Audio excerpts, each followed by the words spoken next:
This podcast is presented by Skies Magazine. If you're interested in the Canadian aviation industry, Skies is your go-to multimedia resource for the latest news, in-depth features, stunning photography, and insightful video coverage. Whether you're an aviation professional or enthusiast, Skies is dedicated to keeping you informed and bringing your passion for aviation to life. Visit skiesmag.com to learn more and subscribe to stay updated on all things Canadian aviation. Fuel and ignition switches on. RPM switches set. TD switches normal. Doors and hatches closed. Light out. Strobe light on. Restart check is complete. Clear left. Engineers, start number 2. Starting 2. Wind 310 Pilot Project Podcast. Clear takeoff. Runway 31 left.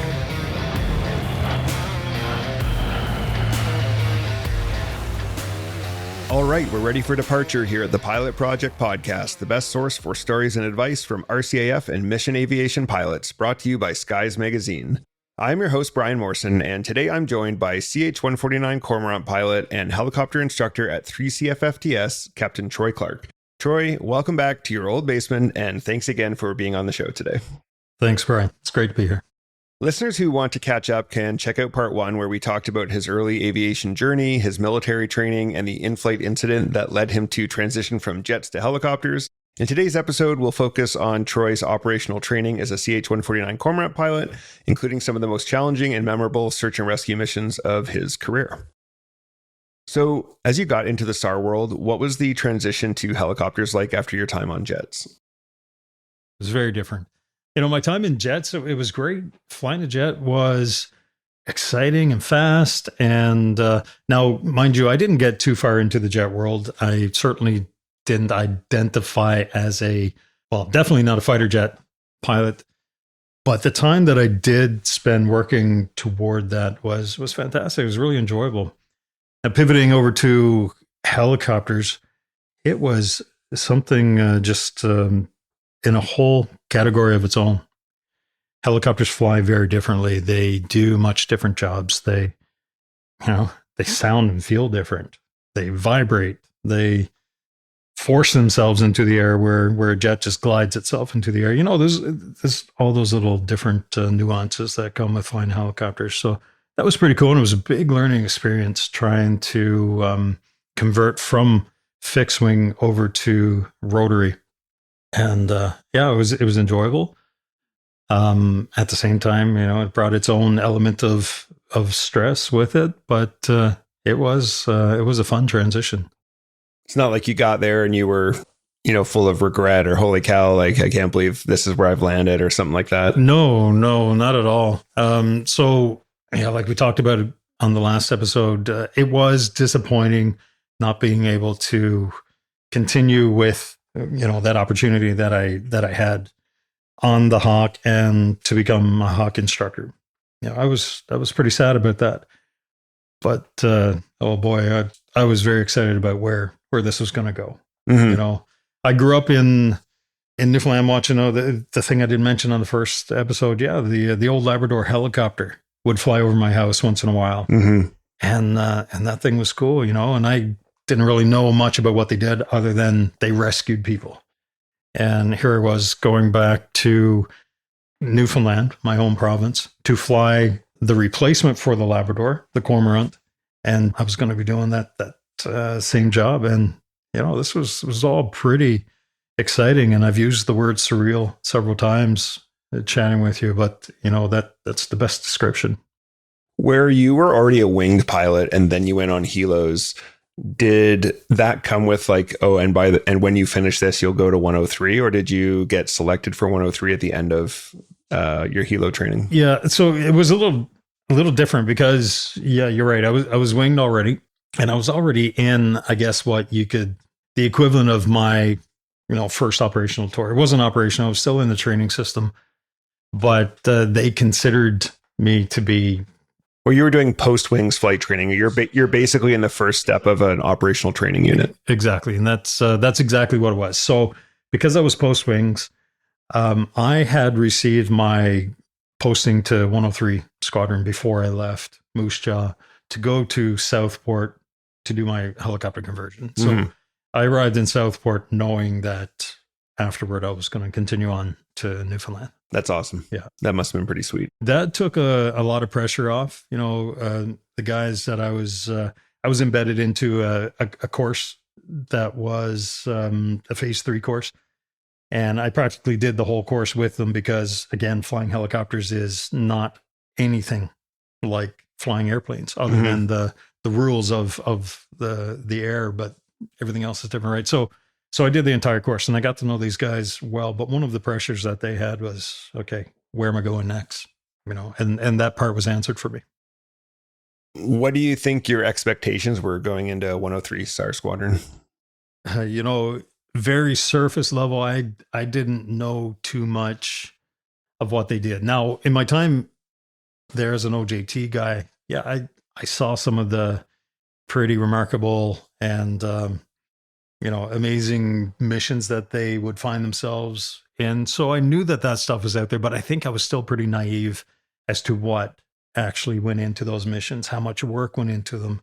The conditions that you're flying in. When you're on the ground and somebody says, yeah, you're going to fly into the tail of a hurricane, it's much different than being in the helicopter and knowing that you're going to fly into the tail end of a hurricane, So I think I was pretty naive and pretty green going there, not knowing that, what was going to come.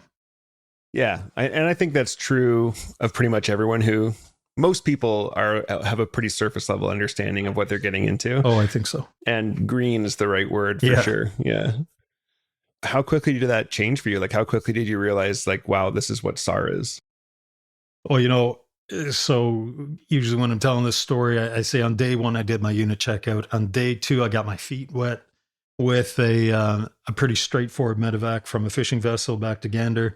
And on day 3, the bottom fell out of her. Calendar wise, it wasn't quite that. Yes, day 1 and 2, I got the first 2. And then maybe a week later, I'm on a mission that was later, what did they call it? The squadron mission of the year. Oh, wow. So, and that was the first big eye opener for me. Okay. It was a night mission. The call came in fairly, I don't know, well into the evening, probably 8 or 9 o'clock. I don't know. And, it was for 2 gentlemen that had been thrown from their capsized fishing boat. And they didn't arrive home when they were supposed to. We were asked to go and search for them. The problem with that night is all the odds are stacked against us and against them. The weather in Gander was pretty low. The weather in St. John's, and this is where the gentlemen were. They were close to St. John's, so we had to fly in there. The weather at the airport in St. John's was pretty much down to minimums, maybe slightly higher. But such is life in St. John's. It was a foggy night. The winds were howling. The rain was pouring. It was just not a very nice night. But again, a typical fall evening in Newfoundland. So I was on a crew with a fellow named Jim that night. Jim was a very experienced pilot, and thank God that he was. He knew what he was doing, because I'll tell you, I was water skiing well behind the aircraft the whole night. We launched and went into St. John's. We shot the ILS, I believe, the ILS runway 16 in the St. John's, and that did get us low enough to get underneath the cloud deck. From there, we just basically we went just above the rooftops down to the coastline. Wasn't too far, but managed to work our way down there.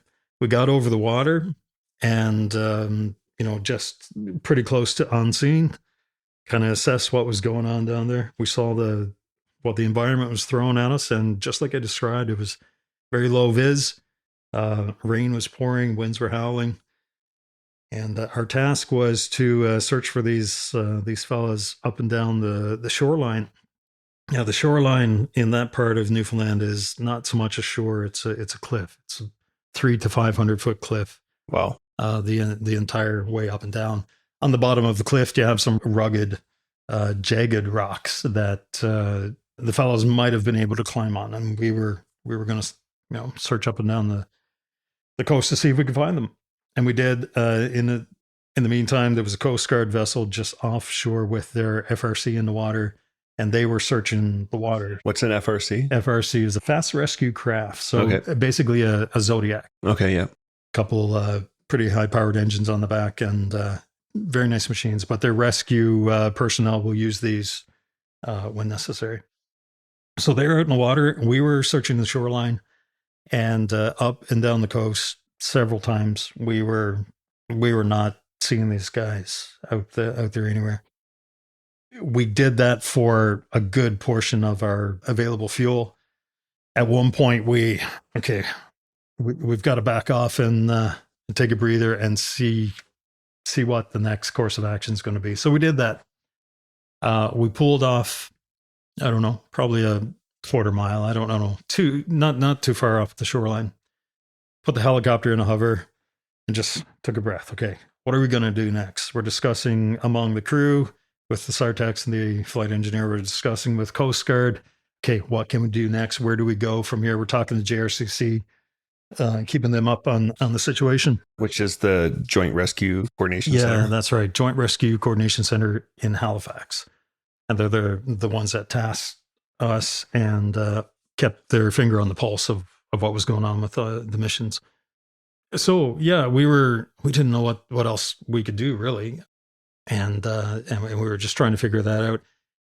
And at the same time, both of us, myself and the AC, Jim, we were wearing MVGs and we saw a flicker, just a faint flicker of light. And he said, did you see that? I said, yeah. What was it? And then we saw another one and another one. And it was coming from what looked like the bottom of the cliff right on the shoreline. Well, let's go take a look and see what it was. And I jokingly call this story the night smoking saved a life. Now, I don't condone smoking, but having a lighter that night did save a life. So when we moved in, sure enough, this was one of the fellows that was thrown out of the boat.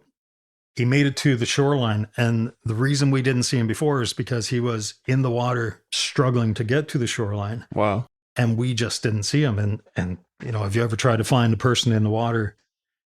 It's very difficult in the daytime, let alone, in the middle of the night in a storm. So yeah, we moved in. Here was this guy. He had pulled his lighter out of his pocket. He was trying to light it. The lighter wouldn't light, but the flint and the spark from the flint was enough for the night vision goggles to pick it up about a quarter mile offshore. Wow. And we went in and we picked him up.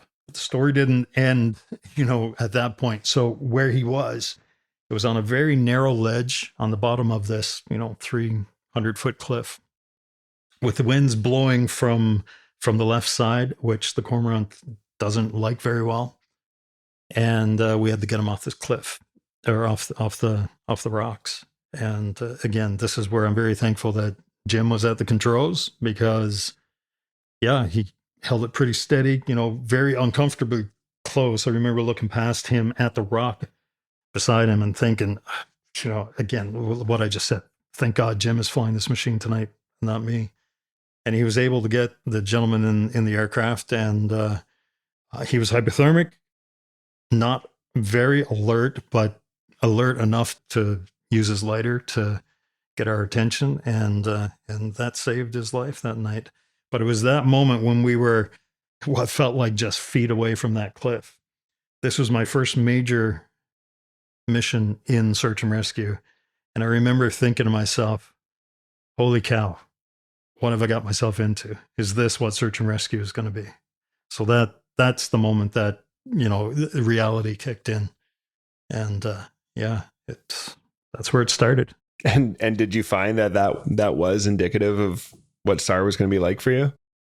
In a lot of cases, yeah. Or in several cases, absolutely. I mean, it wasn't, I don't want to over dramatize it. There's a lot of days where you show up on squadron and it's a training day, or we turn it into an IFR, Instrument Flight Rules Trainer, something like that. But there are a number of, harrowing call outs like that. And over my somewhat short time in SAR, I saw a few of them. How has Kim handled that over the years? Yeah, that's a really good question. So she would get nervous. She would get anxious.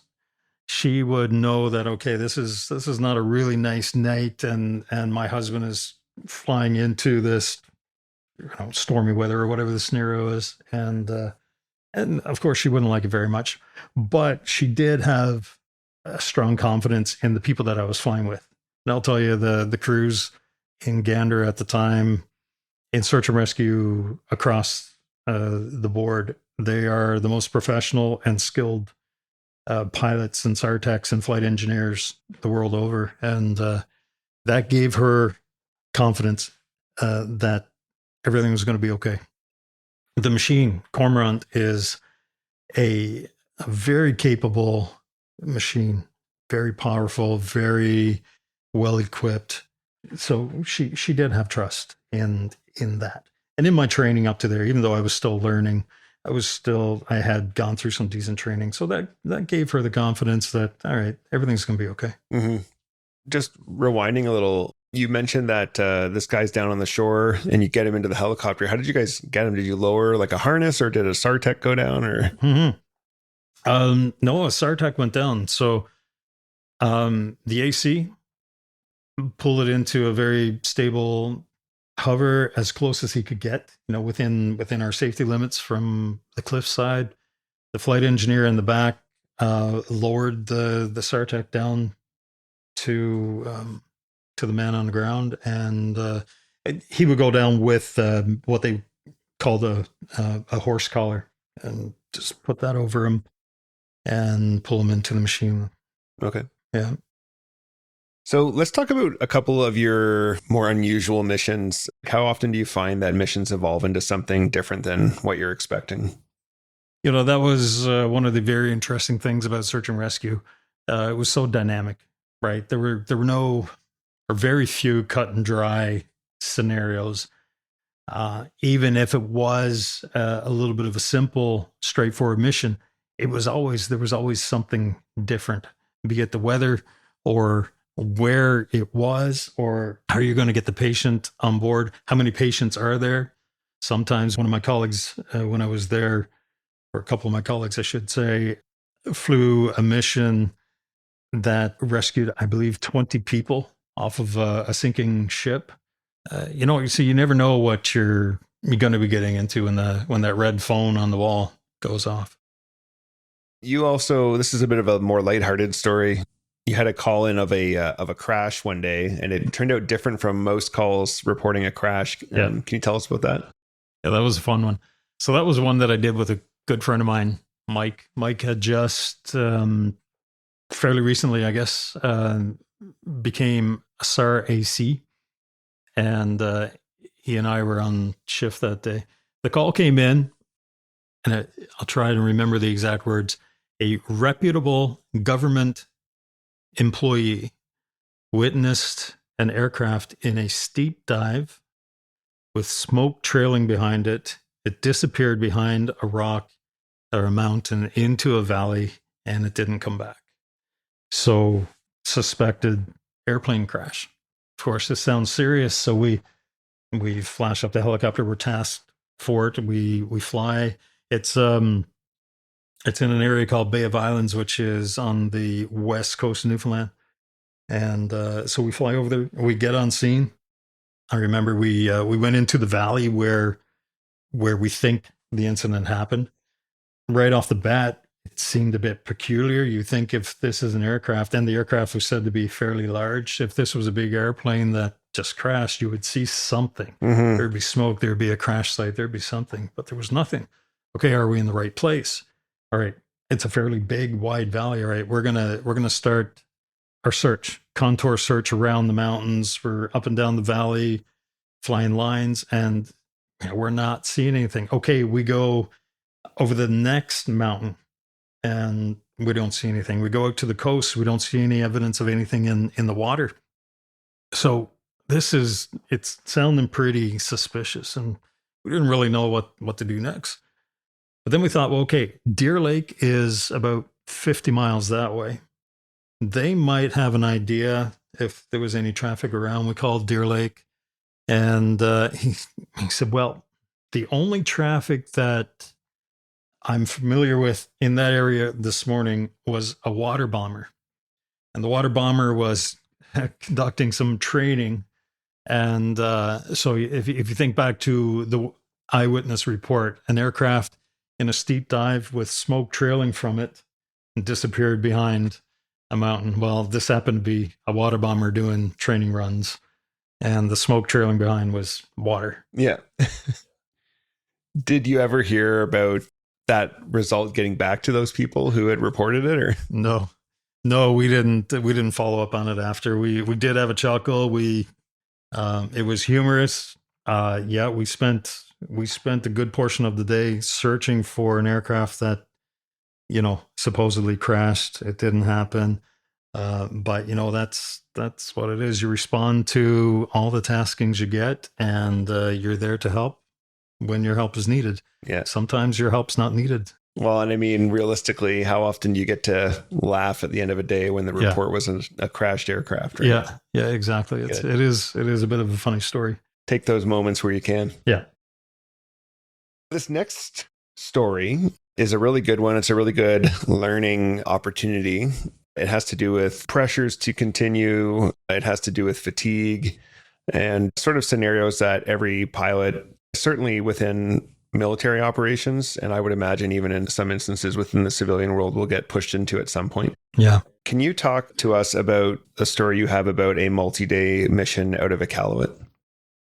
That's a good one. It's one that I talk about quite a bit, because when I think back about my time in search and rescue, it's one that comes up. It's full of, a couple of really good lessons. I brought it up a few times over the years when I did my flight safety training, and a couple other times. I bring it up now in training as well. There's a couple of good lessons to pull from it. So that particular one, it was an overnight mission. The call came in around supper time, and the BlackBerry went off. We were on BlackBerries at the time. BlackBerry went off. I was called back into work, and it was a medical mission. We were to pick up a patient on a boat. I think he was having a heart attack. He was on a boat just off of Resolution Island, not far from Iqaluit. And we were to pick him up and bring him into Iqaluit. So went to the squadron, we launched. We went to Goose Bay, got gas in Goose Bay. That was about a 3.5 hour trip. From Goose Bay up to Kuujjuaq in northern Quebec, another 2 or 3 hour trip. And then from there, we're going to make our way to the boat. And this is all overnight. When we're in Kuujjuaq, we're getting a little further north. It's getting into, the early hours of the morning. So the sun's not coming up, but the sky's getting a little brighter. We launch, we're flying up over Ungava Bay. And at some point, about an hour and a half into that part of the trip, the aircraft had a malfunction. The stabilization kicked off. We couldn't recover it. And it was, just severe vibration, kind of like, sitting on a jackhammer or something. It was, you couldn't have a conversation. It was pretty extreme. So we had to make a decision. There was no way we'd be able to pick the guy up off the boat at that point. So we either continue direct to Iqaluit, which was about 2.5 hours away, land on the shoreline and try and sort this out. But now, number one, we're in the middle of nowhere on Ungava Bay, and we are the only SAR asset. So I don't know who's going to come to help us at that point or how long we would be there. And more importantly, 2 or 3 miles back, we saw 2 polar bears on the shoreline. So we weren't really too keen on landing and playing with the polar bears. So we decided to go back to Ungava Bay. Turned around, flew an hour and 20, hour and 30 minutes back to Ungava Bay. Of course, keep in mind, severe vibration on the aircraft, really couldn't talk to each other. We landed there. Surprisingly, we were able to fix a problem. We fly with a flight engineer. Flight engineers are amazing human beings. They're great. I have a lot of respect and a lot of time for flight engineers. They're smart. They know the machine. And the one I was flying with today, no exception from that. He was able to pinpoint the problem. We fixed the problem. We talked to maintenance back in Gander. Between the crew and maintenance, we deemed that, the aircraft was safe. We'll continue on. So with the problem fixed, we fly back toward the boat. And we got on the boat a couple hours after that. And at this point, so keeping in mind, we had flown through the entire night. We had the malfunction on the aircraft. We had to go back. So the crew day is just being extended. We got on the boat.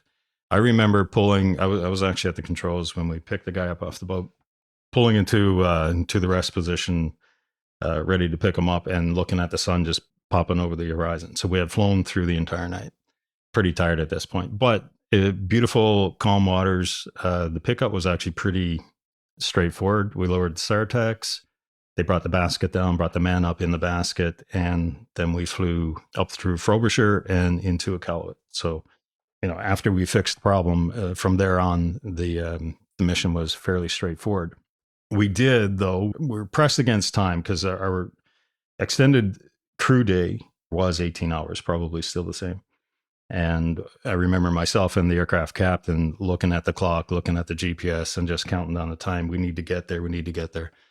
And we did. We got there before 18 hours, but with only minutes to spare. Let's call it 1750, something around there. It was pretty tight. So we had flown the extent of our crew day. Now we're in Iqaluit at 8:30, 9 o'clock in the morning. And there's a conference in town. Every hotel in town is booked. Every good hotel. Even the less nice hotels were also fairly booked up, had 1 or 2 rooms, but didn't have 5 rooms at that point. So we had to wait. We went, we got breakfast. We just dragged our feet until finally we got a couple more rooms, and there were enough rooms for the whole crew. So we went, try to get some rest. Now this was in one of the hotels that's very well known in the SAR world. I don't need to name it, but it was not the best sleep of our lives. Let's just say it that way. One guy throughout his time trying to sleep there had a few people storm into his room. Huh. Another guy couldn't get into his bed, sort of thing. And I didn't have a curtain on my window. I had to jimmy up something to try and keep the light out. This is daytime in the north, not a cloud in the sky. The northern sun just beaming in through the window. You can imagine not really ideal conditions for getting some sleep. But we had to sleep, and we had to sleep through the day because we had to get this aircraft back to Gander. The thing that I didn't say was that we were the only SAR asset on the entire East Coast. So Greenwood, for some reason, I don't remember the details, but they didn't have a serviceable machine. And Gander only had one, and we had it with us in Iqaluit. So we had to get our crew rest and get the machine back to Gander as soon as we could. A few hours later, I don't know, let's say I got 3 or 4 hours of sleep. I'm not sure, but it was time to get up and fly through the night again to get the machine back to Gander. So we did. We launched just as sun was going down, I believe. Flew the route in reverse down to Kuujjuaq, got some gas, and then into Goose Bay. And that portion was through darkness. And we got in Goose Bay at the wee hours of the morning, just before sunrise. And you can imagine, after the last couple of days, we're pretty bagged. But again, we need to get the machine back to Gander. So the aircraft captain, he just asked the whole crew, "Are we good to keep going?" And he was good. There was no pressure from him. We all knew the pressure to get the machine back. Mm-hmm. But no, he just asked, "Are we good to go?" Of course, the guys in the back, yeah, they're tired, but they can rest. So they were okay to keep going. Then it came down to me and the aircraft captain. He was feeling okay. He was tired, but he felt, yeah, I'm good. I'm good enough to keep going. How about you? And of course, then it came to me. Again, the pressure didn't come from him, but this is what I saw. We were the only SAR asset in the entire region. There was no fresh crew in Goose Bay and no way to get a fresh crew to Goose Bay to take over this aircraft. So we had to get the machine home. So really the decision came down to me. Will we have a SAR asset for the next 24, 48 hours, or does Troy need to go to sleep, right? Mm-hmm. Now, a couple decades later, I know what decision I should have made, but I decided, I'm pretty junior in the SAR world at that point. I've got a whole crew that they're good to keep going. And I've got, we've got a region that needs a SAR asset. So if I say no, then we know what that means. Anyway, I decided, okay, yeah, I'm good to go. I can suffer it out. It's only 3.5 hours. I can make this work. So we did. We refueled. I decided to fly. Sorry. I decided to fly because that will at least put me on the controls and keep my mind active and so on. Well, it turns out when the sun came up, we looked around and this is a complete IFR day, right? So we're IMC, we're in clouds, we're above clouds, we're not able to see the ground. There's really not a lot to look at other than white clouds. The aircraft is coupled up on autopilot, so there's not a whole lot to do other than look at the instruments. And the crew, well, we've been together for the last 2 or 3 days. We're out of conversation, so the aircraft's really quiet. Nobody's talking, and I'm pretty sure the guys in the back slept the whole way down anyway. And captain and I, we had nothing else to say. So, I struggled it out 3.5 hours. About halfway through it, we're somewhere over Newfoundland, over the northern part of Newfoundland, and on the air medical side, we talk about micro sleeps. Thinking back, that's exactly what started to happen. So my eyes started getting heavy. My head started getting heavy. I'd do the head bob, and the head would bounce back up. And this went on for a little while, and I'm struggling. What should I have done? Well, I should have told the aircraft captain and said, "Hey, can you take control? I'm struggling over here." But I didn't, because maybe again back to the being junior in the squadron. I was probably afraid just to fess up that, hey, I think I made a bad decision here. So I struggled it out, and it continued. I remember reaching back into our LPSV, the vest that we wear, and there's some survival candy there. It's supposed to be 2 or 3 days worth of calories to, help you survive if you're stuck. So I pulled them out. I ate all of them, and hoping that would pip me up to get me back to Wow. Gander. It might have worked for 10 or 15 minutes, but very soon after, I'm doing the head bob again. And then finally, my eyes got really heavy at this one particular time. My head bobbed down, my chin touched my chest, and it didn't bounce up. Okay, so I was full on asleep at this point. Now, was it 3 seconds? Was it 15 seconds or 2 minutes? I don't know. I'm thinking and I'm hoping that it was on the shorter side, probably just a matter of seconds, maybe 10 seconds. I don't know. But the fact is, I was asleep. The guy at the controls of that helicopter was sleeping. So I woke up, my head bounced up, the adrenaline's rushing, the fear, panic kicks in. You're kind of in that sleep stupid state, but you realize, oh crap, I was just sleeping and I'm flying a helicopter. You check the instruments, everything's going fine. Okay, we're still flying. The autopilot's doing its job. Okay, that's good. But as soon as that's done, of course, you have to look over and make sure nobody saw you asleep. I guess, thankfully to me, but not really the right way to put it. But I did look over, and the aircraft captain, well, his head was turned away from me, and he was, it looked like he was looking out his window, so he didn't see me. But then the reality of it just kicked in, right? Okay, I'm flying this aircraft. I've got 4 other crew members and then myself. So 5 people on this airplane, and the guy at the controls just fell asleep. And how bad could that have been? The what ifs kicked in. What if the guy on the other side was struggling like me? What if he was, having his micro sleeps? And I don't think he was. He looked like he was just looking out the window and making his way through the flight. But it's just what could have happened on that trip is something that I've taken with me, and I've told this story many times. Just it goes back to your decision making, right? If you reverse engineer the story, what decision at which point would have changed how that story went, right? And I think the right answer is, once we got back to Goose Bay, I really should have admitted that, no, I'm just too exhausted to go.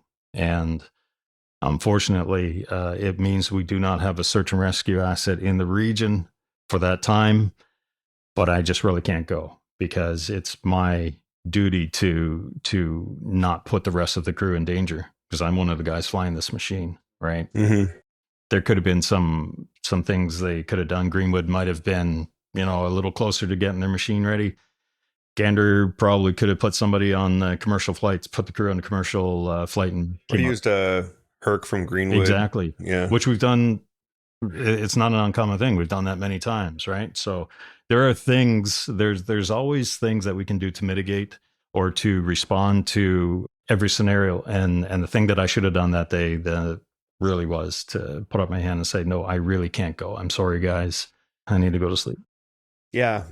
Those are really hard decisions and really hard positions that you find yourself in. And like every crew member at some point is going to find themselves in that. And more often than not, it seems to happen when you're junior and you're not sure what to do and you're feeling a lot of pressure and stuff. Well, that's exactly right. I mean, now 25 years in aviation, I guess 2 decades in military flying. At this point, I would have no problem. Yeah, you've still got those pressures, but you have a better understanding of what your role is and the repercussions of a bad decision. So at this point in the game, yeah, I'd have no problem saying, guys, I really can't do this. We need to find another way here. But at that point, I'm brand new at the squadron and I'm flying with a very experienced crew. I felt that I couldn't say no that day. Yeah. The other thing I think to keep in mind is when you are in that position, like it's your job to say yes or no. And in this case, like no, right? Yeah. But yeah, exactly. The whole like follow-on effects and what about who's going to get this aircraft home or whatever, like there are people who are paid to figure that part out. Like your job is to make sure everything is safe. And if it's not, then to say no. Yeah, I agree. Yeah. 100%. I remember I used to say that to people. They would have something going on in their personal life or they would be sick or something. And they were like, well, you know, who's going to do it if I don't? So there are people whose whole job it is to figure that out. To figure it out. Yeah, exactly. And like I said, if I had said that, no, I need to go to the hotel. I can't go on. I'm pretty sure there are people in Gander right away that would have found a solution to that. Okay, we've got this airline that flies direct to Goose Bay every couple of hours. Let's put a crew on there, go out and get the machine and fly it home. You know, there's always a fix. You've just got to make that right decision. Yeah. And that's the other thing. Like there's going to be a lot of internal self-induced pressure or maybe even like fears about like, well, what are the other people going to think of me? Like, what are the experienced people going to think? Well, if they're pressuring you to do the wrong thing, to do the unsafe thing, who cares about their opinion? Like, yeah, you need to do the right thing. Well, it's integrity, right? And we spend all this time building a pilot out of you, but part of being a pilot is making the decisions that create safe flight, right? And it doesn't matter what other people think of you when you make those decisions.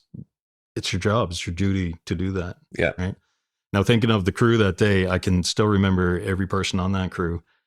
Me as a junior guy looking at all that experience, well, I'm trying to make my mark there as well, right? And trying not to look like a guy who can't do this. I can do this job. Like it's a tough job. There's a lot of these factors that are thrown at you in search and rescue, right?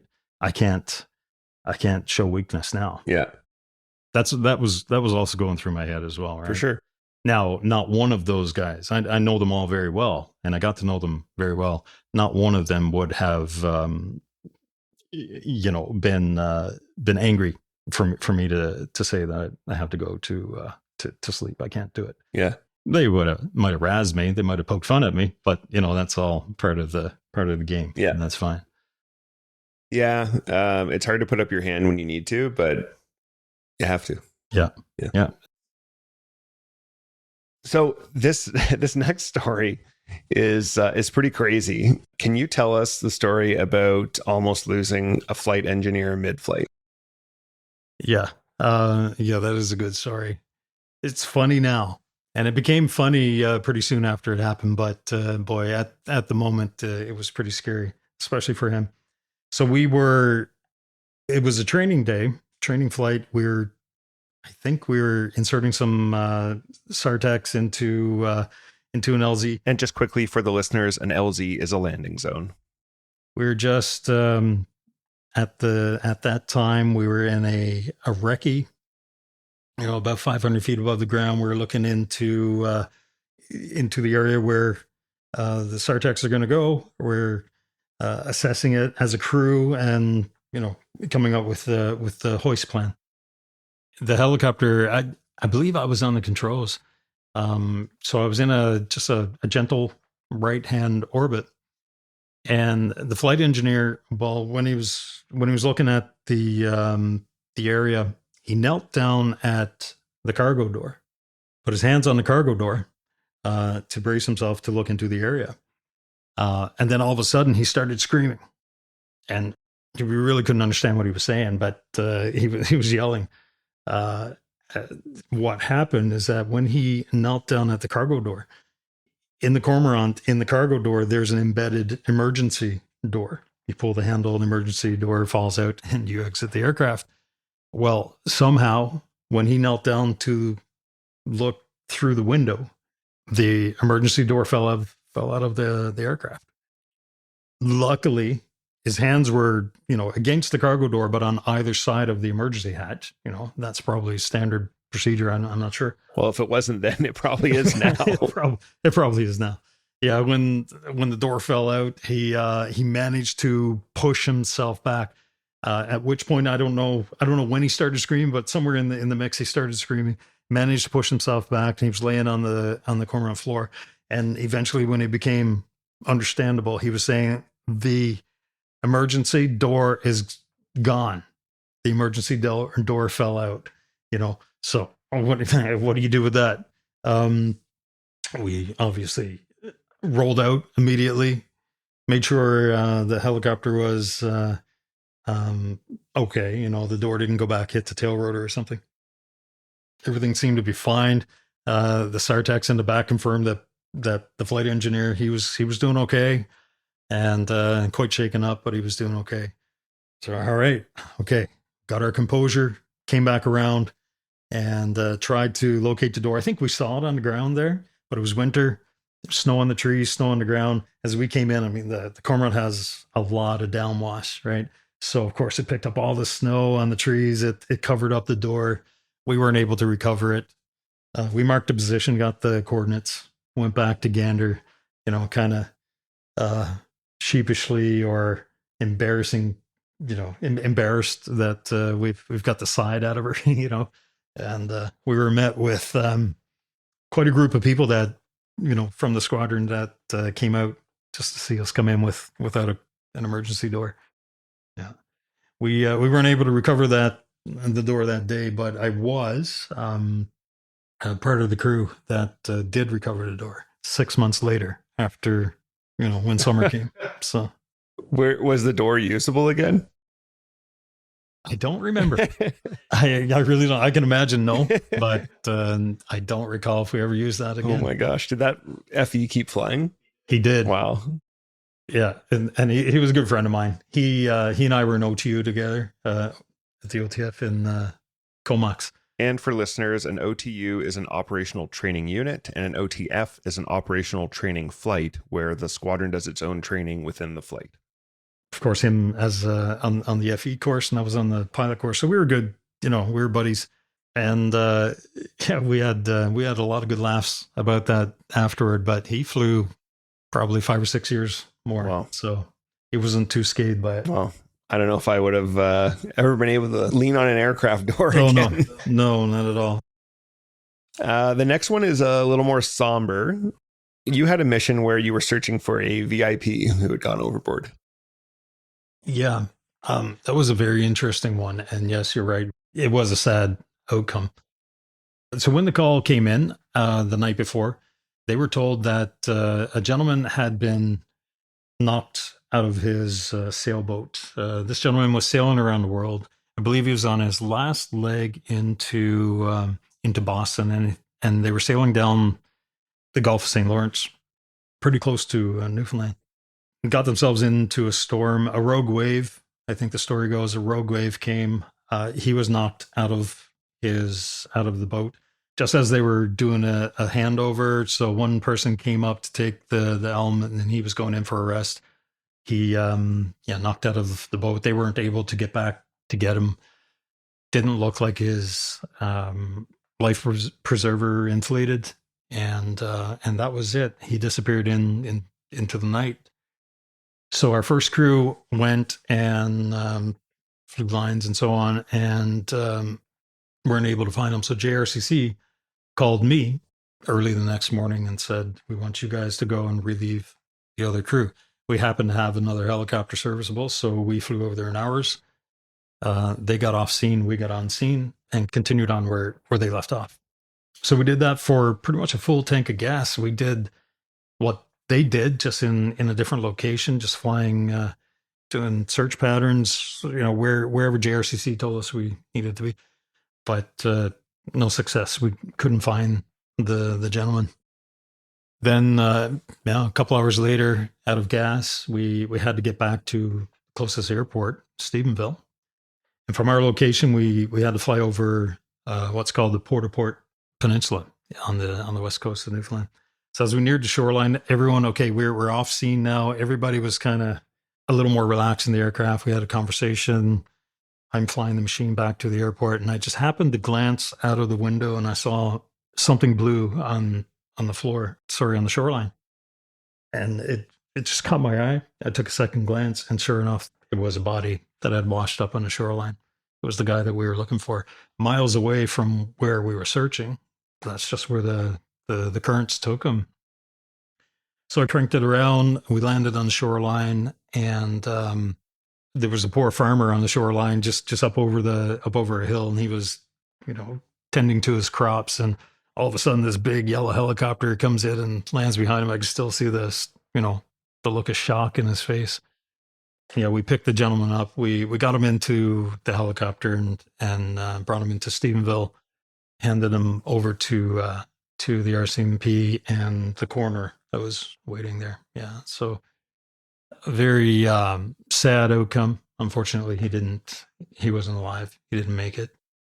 Just to rule out foul play, we were requested through JRCC, but the RCMP requested that we just check the body to, for signs of injury or signs of possible foul play, just to rule that out. It happened overnight in a storm. A rogue wave came, knocked him out. I mean, I guess if you look into it, there's potential that it could be a fabricated story, Sure. Right? And they just wanted to rule that out.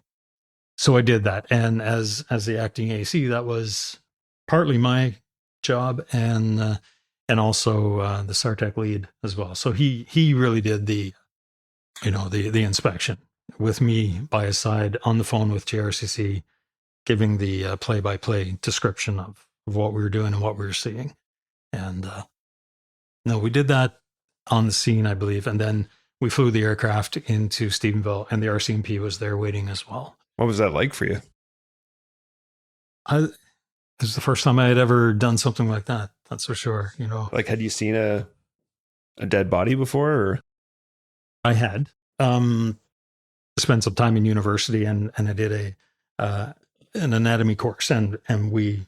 Oh, you had cadavers. We studied on cadavers. I saw them there, been at funerals and stuff. But this was different. This was a man that a few hours later was alive and well on the last leg of his journey into Boston, and probably excited to get back home and whatever emotions come around that. And here it was, after sunrise a few hours later, and he's, now a lifeless body that we're, picking up off the shoreline and bringing to a waiting RCMP. It was a difficult situation, and I can still picture him and picture the whole scenario very vividly.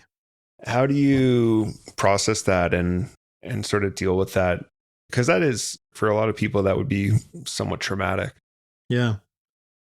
And I think it was for me too.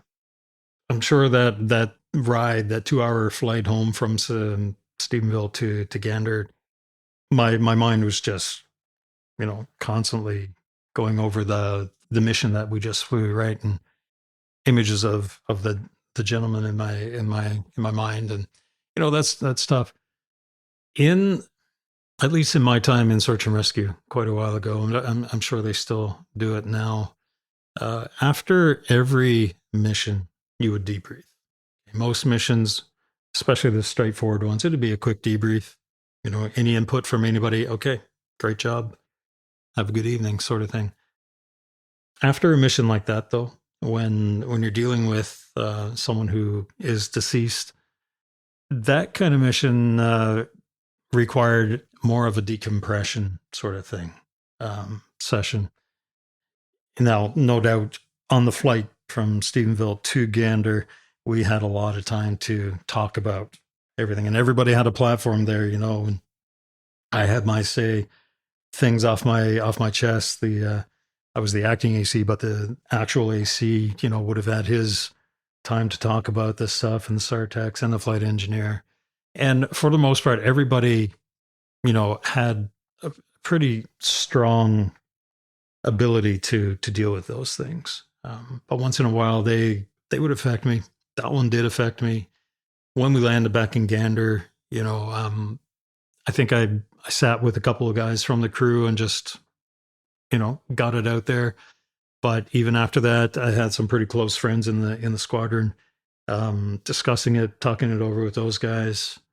That stuff really helped. You gotta, you lean on your support, and most of the times that comes from people who are in the same job as you.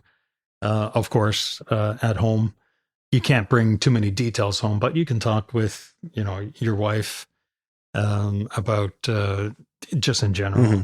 I had a difficult mission last night, and of course, great support from Kim, from, other family and friends. So that's how you deal with it. And that's how I dealt with it, Beyond that, if you need, there are support networks and there are support options out there, in the way of counselors or, psychologists and things like that for those who really do have trouble dealing with those things. Yeah, and we'll put in a blurb here for SIFMAP. We always do that if this topic comes up. Oh, fantastic. Okay, so we're going to talk quickly about SIFMAP, or the Canadian Forces Member Assistance Program. This program is for regular force members, reserves who are on duty during an incident, and parents and siblings of CAF regular and reserve force members who are injured or who die while in service. The program provides direct access to telephone counseling services 24 hours a day, 7 days a week. From my own personal experience, you can call or use their online chat feature to make an appointment. They then set you up with a professional, and I believe you get 10 free mental health sessions. For more details, I highly encourage you to Google SIFMAP, that's CFMAP, and click on the canada.ca link. The beauty of this program is it's free and confidential, so no one in the CAF will know you used it, not your supervisor or chain of command, and not your doctor. I don't say that to encourage people hiding their conditions from their doctor. I personally think it's important to be open with your doctor about what you're going through, but if you're afraid to ask for help, it's a great way to dip your toes in the water confidentially. So how do you contact them? Listen closely, everyone. Take out your phone and save this number because you or someone you love may need it one day. The number is 1-800-268-7708. Again, that's 1-800-268-7708. And now, on with the show. And there's a pattern here of how you've dealt with things through your career in a pretty healthy way when you've experienced grief or loss or traumatic experiences like this, where you seem to lean on your support networks. You know who the people are that you can count on. Yeah, you don't keep it inside. Very important. I agree. It's very, very important. Yeah. You have to have those people in your life and know who they are and know when you need to turn to them. Yeah. 100%. Yeah. So one thing you're very open about is not fully qualifying as a SAR AC. Can you tell us about what happened there? Yeah. So that's a story, I guess, early on, it's not one that I really wanted to talk about too much. I mean, it's a blow to the ego. You're in your community. You don't make a full upgrade to through all the levels to that. Well, in our case, SAR AC. It's not really something that we love to talk about. For sure. So that was early on. I'm well past that now, and I actually use it to again as a lesson for anybody that can help going into search and rescue, or really for going into any community. I'm not too familiar with all their upgrade programs, but in SAR, at the time anyway, I'm not sure if it changed over the years. When a new guy went to the search and rescue world, you show up as an FO1, so first officer level 1, and then you become an FO2 as you get some experience, FO3, and then in conjunction with becoming an FO3, you become an acting SAR AC, and that's when you're really on the final stages of your upgrade program, and you're starting to act as the aircraft commander under the watchful eye of an actual aircraft commander, just to get you ready for the upgrade that's coming. Somewhere within that, there's a utility AC as well, and that's just to allow you to fly the aircraft under utility scenarios and not for search and rescue. And then your upgrade ride, and you become an aircraft captain. So that's the flow. Yeah, it may have changed a little bit over the years, but I think it's generally still the same. And it typically took about 2 years, or that was the expectation, 2 years to full upgrade as you work through that process. So my story, well, it really is a story of a lack of focus, maybe a lack of priority at the right time, and then a lack of time management. Okay. So when I went to Search and Rescue, I went there and it was a time of several big events in my life. So I had just gotten married. I actually got married when I was on my helicopter conversion course. They were gracious enough to give me 4 days to go get married. And then, 4 days later, I'm back on course with a brand new bride. And then I went through that course. Kim and I went to Moose Jaw, clued up a few things there, and we moved to Gander. A couple of weeks after being in Gander, or maybe a month, I'm going to Comox to be on course. And Kim went to be with her parents for the summer in Saskatchewan. So that was one thing that led up to, or just prior to me going to Gander, I'm showing up with a wife that I really hadn't spent time with, because I'm on course, and then I'm on another course, the OTU in Comox, and then I'm showing up with a brand new bride. Okay. We are, of course, I'm showing up to a new squadron, but it's a squadron that I had OJT'd at before. I know some of the air crew, they're still there from my OJT days. Plus, some of the FOs are good friends of mine. My buddy Mike, and he and I kind of tracked each other's progress up through from aircrew selection up to this point. He made it there a couple of years before me because he went direct there, and I went to the jet world. But I'm meeting up with an old friend there, and then another friend of ours from training, Priscilla. So we've got a cool cadre. I'm really looking forward to that side of it. Gander, as well, as remote as Gander is, it's full of young professionals. So there's that part of life as well. There's all these big, exciting things.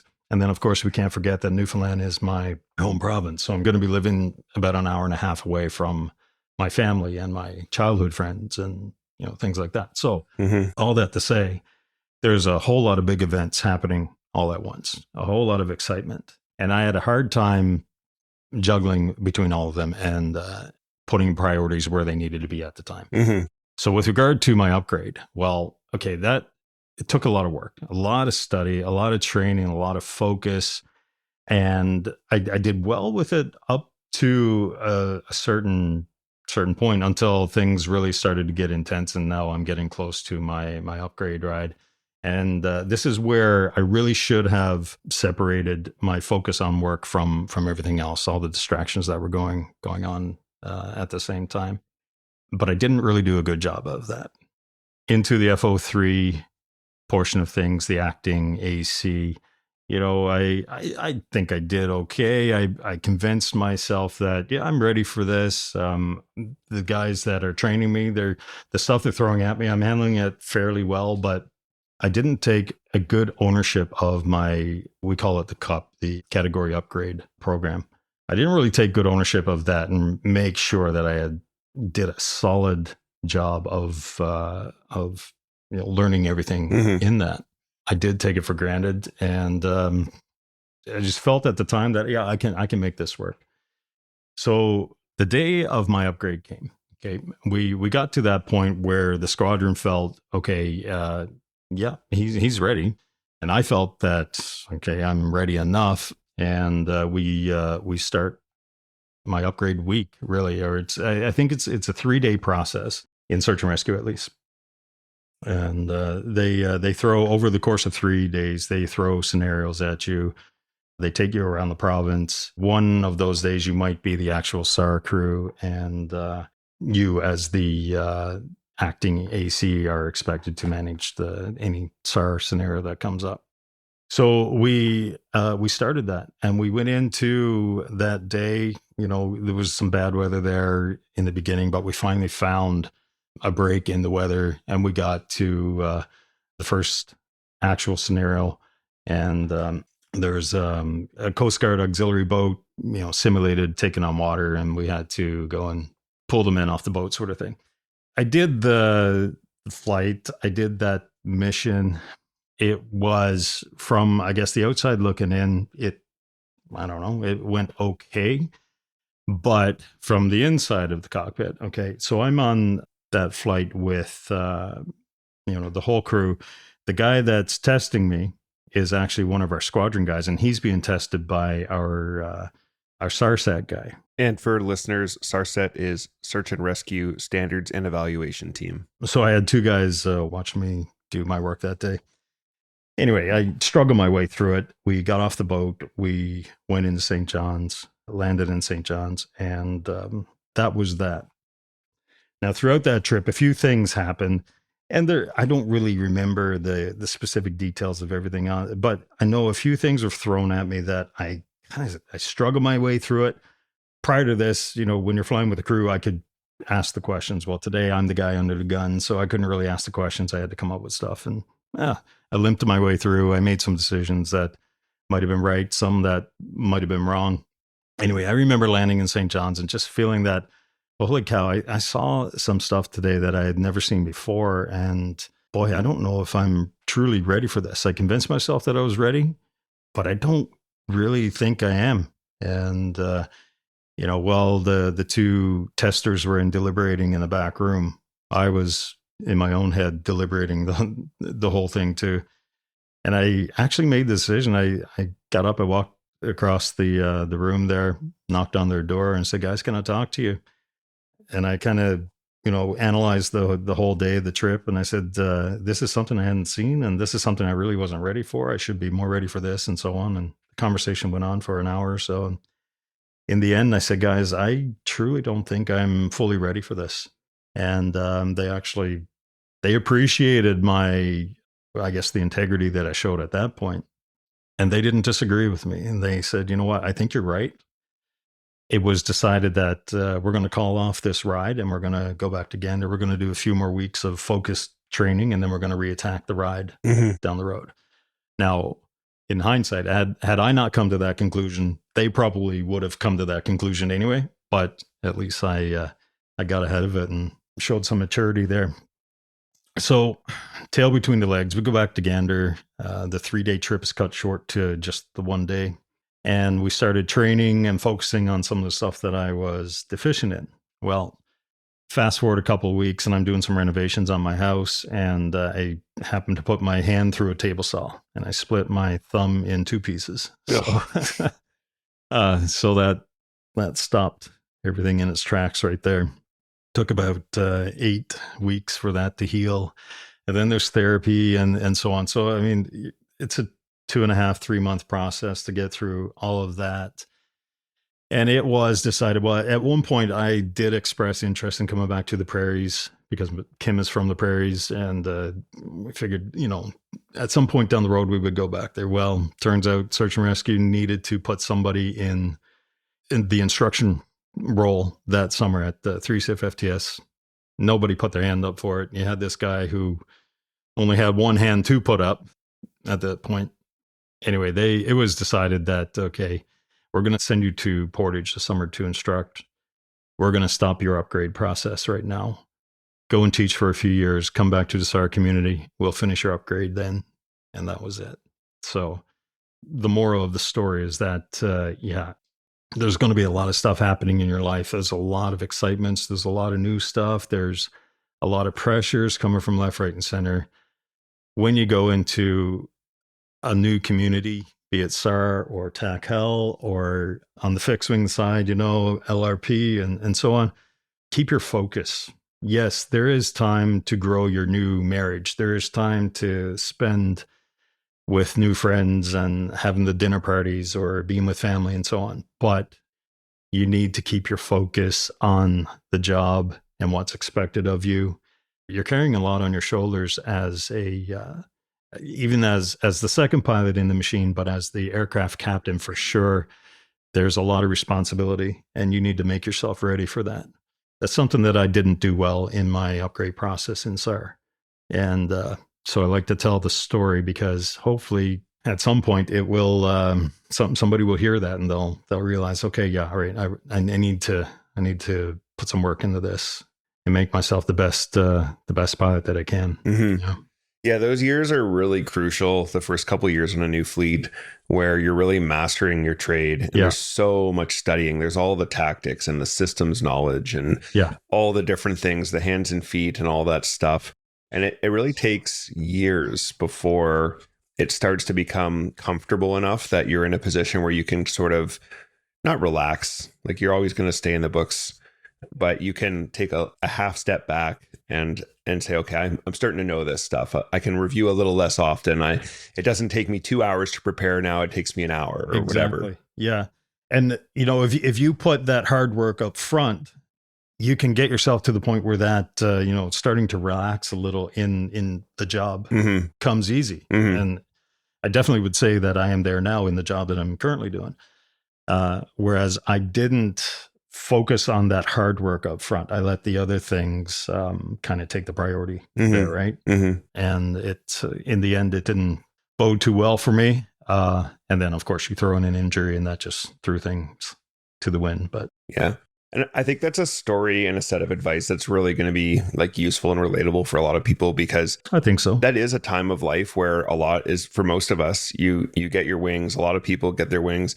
That's a time very common for people to then get married, because a lot of people tend to wait until they're through their training, exactly, or almost done their training, or to have kids or whatever. Like there's a lot of big changes usually at that time in your life. So I think it's a good little piece of wisdom to just say, hey, like, you know, all that stuff's important, of course. It is. Pay attention to all that stuff too, because the other side of this coin is the person who only pays attention to work and is divorced 10 years later or whatever, right? So there's balance to be had. But well, balance is, I think that's an excellent word. Yeah, I didn't use that word, but you really need to learn to balance everything, right? And balance and focus. Put the focus where it needs to be at the time that it needs to be there. Right? Yeah, for sure. Okay, Troy, that is going to wrap up part 2. I really enjoyed learning about your operational time on the Cormorant. It's a crazy world, and the more I learn about it, the more I realize the guts it takes to operate in that environment. I've got many highlights in my career, as you saw from my bio, but SAR remains one of the highlights of my career. It was short-lived. I didn't spend a lot of time in the search and rescue world. I wish I had a lot more time out there, but at the same time, you know, it's very, very rewarding. Yeah. Well, thank you so much for your time today. Again, while you're on nights, coming in here and taking the time to do this, really appreciate it. And my pleasure. Looking forward to talking to you on the next one. All right, man. Yeah, that's great. Thanks. Fly safe. Okay, that wraps up part 2 of our chat with Troy. Tune in next week for part 3 as we chat about why he left the military, his time flying with STARS Air Ambulance Services, and what brought him back to the RCAF. Do you have any questions or comments about anything you've heard in this show? Would you or someone you know make a great guest, or do you have a great idea for a show? You can reach out to us at thepilotprojectpodcast@gmail.com or on all social media at @podpilotproject. And be sure to check out that social media for lots of great videos of our RCAF and mission aviation aircraft. As always, we'd like to thank you for tuning in and ask for your help with the big 3. That's like and follow us on social media, share with your friends, and follow and rate us 5 stars wherever you get your podcasts. That's all for now. Thanks for listening. Keep the blue side up. See ya! Engineer, shut down all 4. Shutting down all 4 engines.